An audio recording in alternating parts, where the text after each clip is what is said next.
Well, hello there. This is Tuesday of the first week of our being in social distancing. I know it's become very, very real to my daughters only about this evening that this is going to be a very long time. Even if everybody stays healthy, this is going to be very difficult. And if it's just hitting home for us, it may be just hitting home for you. Maybe it just hit home recently. Maybe it's about to hit home. I don't know. But it becomes real to you after a little while, and it's not a pleasant sensation.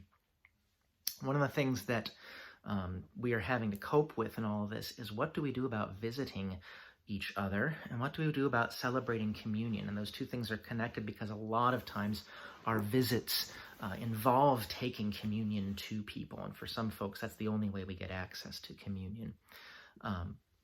So there are a few things to think about here. One really important piece here is that Jesus does not demand that we receive Holy Communion as though that somehow guards us against illness, nor does Jesus say that it's always going to be safe. Jesus certainly would not command one to drink wine that was poisoned as though somehow once it has been celebrated over in communion, it is now somehow not poisonous. And when you're dealing with a disease like COVID-19, there's a serious danger that whoever is visiting you, whoever is serving you, could be contagious, could have the disease on them, may be carrying it, might have no symptoms, but is able to pass it to you. And so that puts you in danger. And that was part of the rationale also in shutting down communion as we gathered. Even before we were going to shut down having public worship, we talked about, I talked with a few people about simply fasting from communion. There was just no good way around it. I'd be having to place bread into bare hands, and you'd be eating finger food in the time of a pandemic, and this is just every alarm bell goes off when you see people doing that. So it's the number one rule here is it's not safe for us to be celebrating this in a group. It's not safe for us to be visiting each other at all if we can help it, especially if somebody is high risk. This is going to be awful, I know. It's already difficult, having to leave groceries on the doorsteps of folks who can't be out and be exposed. That sort of thing is going to continue.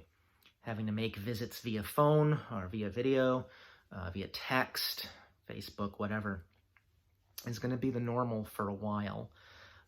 That's going to have to be what it is. The number one thing we have to do is not get each other sick. And visiting somebody, it doesn't matter what your Christian motives are, doesn't matter. You run a risk, and God does not somehow challenge us to defy those risks to go out and visit. That's just not part of what we're asked to do. We are not celebrating communion in the way that we worship, at least we're not now, because we're worshiping remotely. Holy Communion is something that is done in the assembly. When we take communion to folks who are homebound or shut in or can't otherwise make it, we view that ministry as an extension of what happens in the liturgy, which normally for us is Sunday mornings or Sunday evenings. And that we bring that to you as an extension of that. The Holy Communion happens when folks are gathered. Now, there are some arguments about this among clergy. Some of them are even argued rationally, that say that, well, yeah, you can have communion by yourself, or that I could say the words via YouTube or via live stream, and you can sit with elements in your own room and can be communion that way. I don't find those arguments helpful. They rather miss the assembly point of things. They assume that the assembly is not a crucial piece of that. There's some room there. I could talk forever about this, and we have a lot of time, but you're probably not interested in hearing all that just now. There are a lot of arguments about, is online community authentic, and can that count? We may all change our tunes after having done this for several weeks. But where we are right now is we are fasting from this. I can't come and bring communion to everybody. That's not safe for any of you. It's not safe for anybody who's in an at-risk category.